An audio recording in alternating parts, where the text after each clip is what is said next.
Good evening again as we're continuing in Luke's Gospel series, Amazing God and His Amazed People. Last week we journeyed through Luke 13 and saw that the parables and passages had intertwined themes that connected the narrative. Well, again, we're going to attack or attempt to handle a whole chapter, chapter 14. And I believe intertwined is a single theme here. Teachable moments point to an ultimate commitment. Teachable moments point to an ultimate commitment. So we're going to be looking at Luke 14, 1 through 35. Luke weaves together three events, each providing an illustration of or an impetus for Jesus to challenge those present, and then Luke relates Jesus' ultimate challenge to follow Christ wholeheartedly and have true value. So if you're seeking purpose and true value, following Jesus wholeheartedly will be the key. And so we'll lead up to that challenge, the great commitment of being a disciple. But getting there, some teachable moments, and they'll come directly from the situation that Jesus is in, from the people, the dinner occasion, how people are choosing to sit and choose seats, and so forth. We should always look for teachable moments in the everydayness of life. We're going to begin with verses 1 through 6. And we're going to be looking again at a healing on the Sabbath. We've encountered this before. But notice from the very outset, the tone and the demeanor of the spectators. Notice their unwillingness to see the Son of God minister and take in God's visiting them on earth, and rather they're looking at him as someone that they have the right to evaluate and criticize and dismiss. Verses 1 through 6. Now it happened, as he went into the house of one of the rulers of the Pharisees to eat bread on the Sabbath, that they watched him closely. Luke gives us definite setting here that they watched him closely, as in looking for something to pick at, to criticize, to find fault with. And behold, there was a certain man before him who had dropsy. Dropsy, as I understand it, is a condition of swollen joints. I don't know if it's necessarily life-threatening, but definitely an inconvenience, and here's a man who could use healing, who could have a better existence. And he's just available before him. Whether the people in the house sort of set this up, we don't know, but there's an opportunity to do good. Verse 3, and Jesus answering, not that there was a question raised, but apparently there's a hint of, hey, what are you going to do with this situation? Now, isn't it funny how normally people ignore needs very easily? But here, Jesus isn't allowed to ignore the need, nor does he desire to. So his actions are an answer here. And Jesus answering spoke to the lawyers and Pharisees, saying, is it lawful to heal on the Sabbath?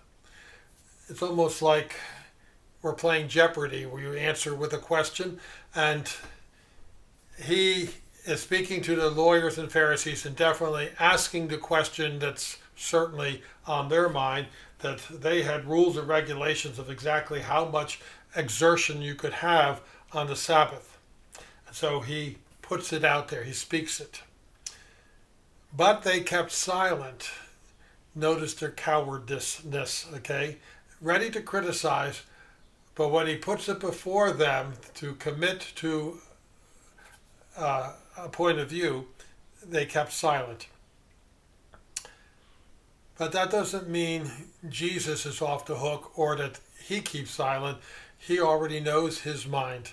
He knows what God's heart is here. And he took him and healed him and let him go.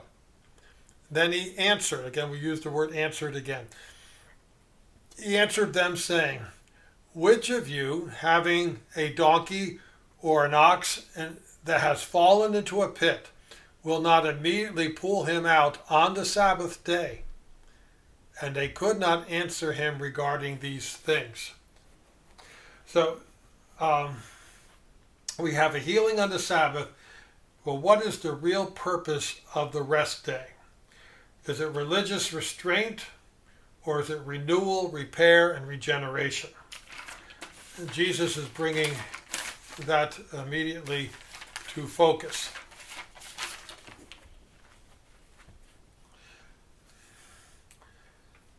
He's in the Pharisee's house, which would not be a customary thing for the people that he would travel among. So this was a notorious occasion, if you will, an occasion of notoriety. And Jesus is the center of the spectators there. So he poses the question, is it lawful? He got silence, and they can't respond or choose not to respond when he puts before them the scenario that rhetorically the answer is they would certainly rescue their animal out of a pit. They wouldn't wait another day. How come it is obvious to show mercy and to give aid to one's animals, but it's controversial to do good to mankind on the rest day?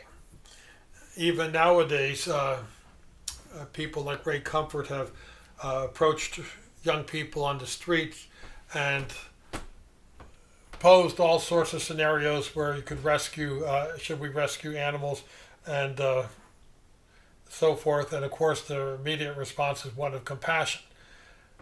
But if you turn that scenario around to the preborn, then all of a sudden it's, oh no, they don't deserve mercy. And that's the contradiction that our current culture seems to live in. So Jesus points out the obvious, and of course they don't have a comeback for that. So the first lesson we learn here by his example of healing on the Sabbath is the status quo or Sabbath rules miss the opportunity to heal and to do good. You're missing the point, Pharisees, lawyers. You could be doing good. You could be doing renewal and regeneration, redemption.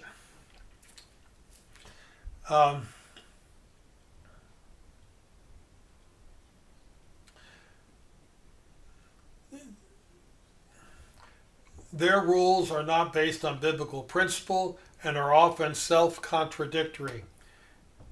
A fear of the majority opinion can bring out the stupid. For instance, as we already said, saving a threatened species but abort children. Do we promote diversity but ruin female athletes because of gender confusion?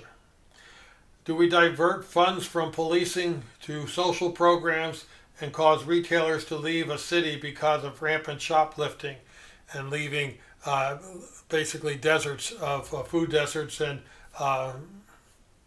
department store deserts in the cities? And this is what's happening. The common sense is lost because a narrative trumps principle. Now in verses 7 through 14, we have another narrative, another event here, and about places of honor at a wedding feast. So he told a parable to those who were invited, presumably still at the same house here of the Pharisees and lawyers, when he noted how they chose the best places, saying to them, when you are invited by anyone to a wedding feast, do not sit down in the best place, lest one more honorable than you be invited by him, and he who invited you and him come and say to you, Give place to this man, and then you begin with shame to take the lowest place. But when you are invited, go and sit down in the lowest place, so that when he who invited you comes, he may say to you, Friend, go up higher. Then you will have glory in the presence of those who sit at the table with you. For whoever exalts himself will be humbled, and he who humbles himself will be exalted. There's more here, but let's pause here a second here. Catch this. Okay. So let the host recognize and honor his guest. Where humility, it will exalt you. Very, very clear principle here. Notice how Jesus could take right from just the situation at hand and bring forth convicting principles. The second lesson then, the first was that we missed the opportunity to do good on the Sabbath here. The second principle I see here is only the Lord can give true value. Defer to him. As a host, let the host raise you up. Do not choose the higher place. Only the Lord can give you true value. Let's underscore that some more with verses 12 through 14. And then he also said to him who invited him, when you give a dinner, so he was first talking to the guest, now he's talking to the host here. When you give a dinner or a supper, do not ask your friends, your brethren, your brothers, your relatives, nor rich neighbors, lest they also invite you back and you be repaid. You haven't really truly done something of blessing here.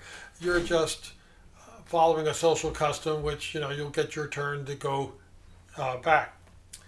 But when you give a feast, invite the poor, the maimed, the lame, the blind, and you will be blessed, because they cannot repay you, for you shall be repaid at the resurrection of the just. Again, only the Lord can give true value. He should let him lift you up. But for the host here, invite those who can truly be blessed but can't repay you. This is a true blessing. We're talking about finding value, finding true honor, finding true blessing here. And Jesus is using everyday situations here to teach us these lessons. There's a third lesson here, and that is to seek your reward in heaven at the resurrection of the just. Seek your reward in heaven. Do not look for the reward, the honor, the respect in this life. Remember, we read in the earlier chapters, where your treasure is, there your heart will be also. Set your affections then on things above, it says in Colossians 3. Now, as we continue in verses 15 through 24, we see that these three lessons here are culminating to seek to eat bread in the kingdom of God, to seek the place where your reward can never be corrupted, where it's a true reward. And so we're going to read about the parable of the Great Supper. And this is also found in Matthew 22. It's a parallel passage. There it's portrayed as the king having a marriage feast for his son. Luke doesn't quite characterize it that way, but still we can draw some good conclusions here. Now, when one of those who sat at the table with him heard these things, he said to him, to Jesus, "Blessed is he who shall eat bread in the kingdom of God." And Luke includes this to remind us, this is our ultimate goal, to be in the kingdom of God. That's where it's at. Do what you do on earth with heaven as your goal. Then he said to him, "A certain man gave a great supper and invited many, and set his servant at supper time to say to those who were invited, "Come, for all things are now ready." But they all with one accord began to make excuses. The first said to him, "I have bought a piece of ground, and I must go and see it. I ask you to have me excused." And another said, "I have bought 5 yoke of oxen, and I'm going to test them. I ask you to have me excused." Still another said, "I have married a wife, and therefore I cannot come." Now that doesn't mean it wasn't necessarily married just that day, but he was in his first year and just enjoying marriage. So that servant came and reported these things to the master. Then the master of the house, being angry, said to his servant, "Go out quickly into the streets and lanes of the city, and bring in here the poor, the maimed, the lame, and the blind," the very people Jesus had just said were the worthy ones to invite. And the servant said, "Master, it is done as you commanded, and still there is room." Then the master said to the servant, "Go out into the highways and hedges, and compel them to come in, that my house may be filled. For I say to you that none of these men who were invited shall taste my supper." The passage obviously alludes to the invitation to Israel. They had the invitation to receive the supper, if it were the marriage feast of the king's son. They certainly had their right of first refusal. Notice the excuses of the invitees. They should have saved the date, as we say nowadays. They should have anticipated this feast that is now ready. This should have been the look forward to culmination of everything. This was not a light matter to set aside. Please understand that. The whole purpose of Israel as God's chosen people was to look for that Messiah. A piece of ground to purchase and check out. The marriage feast was lower priority. Testing 5 yoke of oxen and has to be excused. Have recently married and cannot come.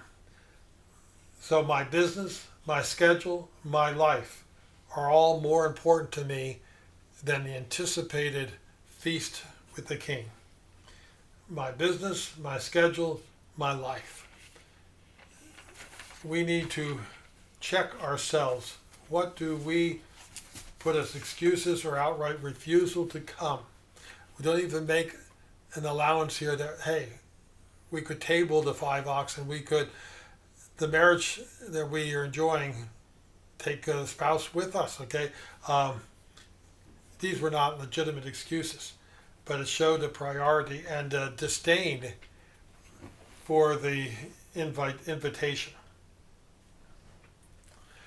The prophesied event of all time was not valued. So the invitation is all the unworthy and the unfit, is to all the unworthy and the unfit. It's delivered far and wide. And then even we're told to compel them to come in. So not just in the lanes and the alleys, but go to the highways and hedges, go everywhere and compel them to taste my supper. And of course, there's room enough. The invited Israel missed out. And it was the desire of the king to have the hall filled. As we read in, I believe, Timothy, is not willing that any should perish. The invitation is to all, not just to the predetermined ones. Now, all of these lessons here of what should we value, how should we capture the worthiness of the Sabbath day, what was it designed for?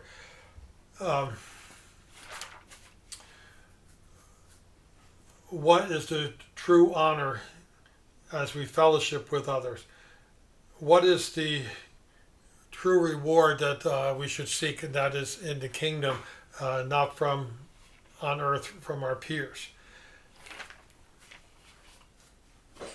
Where do we find the true value? It's in the feast of the kingdom. And so with that pretext, we now start verses 25 to the end of the chapter. Now great multitudes went with him, and he turned and said to them. Now this may not have been the same multitude having the dinner occasion, but Luke is putting these together. He's juxtaposing this to tell us this is what it's all about. And he turned and said to them, if anyone comes to me and does not hate his father and mother, wife and children, brothers and sisters, yes, in his own life also, he cannot be my disciple. Jesus is laying it out there. You want to follow me, be my disciple, learn of me, be my close one. You must rethink your value system, your priorities here. And whoever does not bear his cross, the cross you bear unto your death, okay, willingness to die, whoever does not bear his cross and come after me cannot be my disciple. So even your own life you need to be willing to put on the line here. For which of you, intending to build a tower, does not sit down first and count the cost, whether he has enough to finish it? Lest after he has laid the foundation and is not able to finish, all who see it begin to mock him, saying, this man began to build and was not able to finish. Second scenario. Or what king, going to make war against another king, does not sit down first and consider whether he is able with 10,000 to meet him who comes against him with 20,000? Or else, while the other is still a great way off, he sends a delegation and asks conditions of peace. So likewise, whoever of you does not forsake all that he has cannot be my disciple. So the interpretation of all this is if you're not willing to forsake all that you have, you cannot be my disciple. Jesus directly addressing the great multitude to assess their individual desire to follow Jesus. This loyalty, this love must supersede all earthly and familial loves.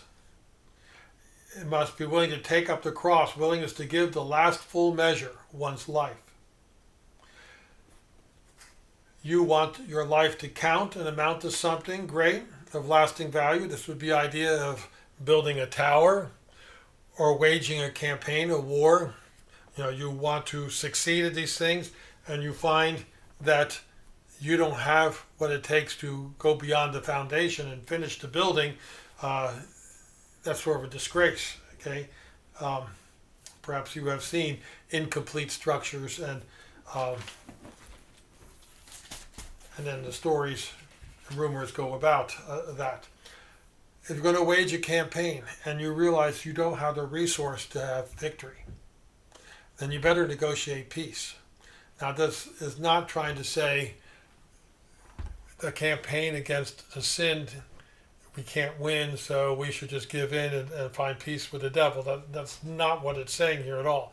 But you're trying to find value, you're trying to build a legacy, you're trying to do something that will last,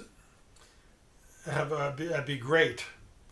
And you will have to come to the conclusion that in and of yourself, you don't have the resource, you don't have what it takes to build or to win the war. So while you're a great way off, you negotiate peace. Before your life is over, in other words, now is the time to assess and come to the right conclusion. What is the conclusion? You can't give value to your life. Only Christ can. He's the only one worthy of following. Therefore, loving more than any other love, willing to give your life. You of yourself are worthless. You are, as it were, tasteless salt. And what is tasteless salt? Verses 34 and 35. Salt is good, but if the salt has lost its flavor, how shall it be seasoned? It is neither fit for the land nor for the dunghill, but men throw it out.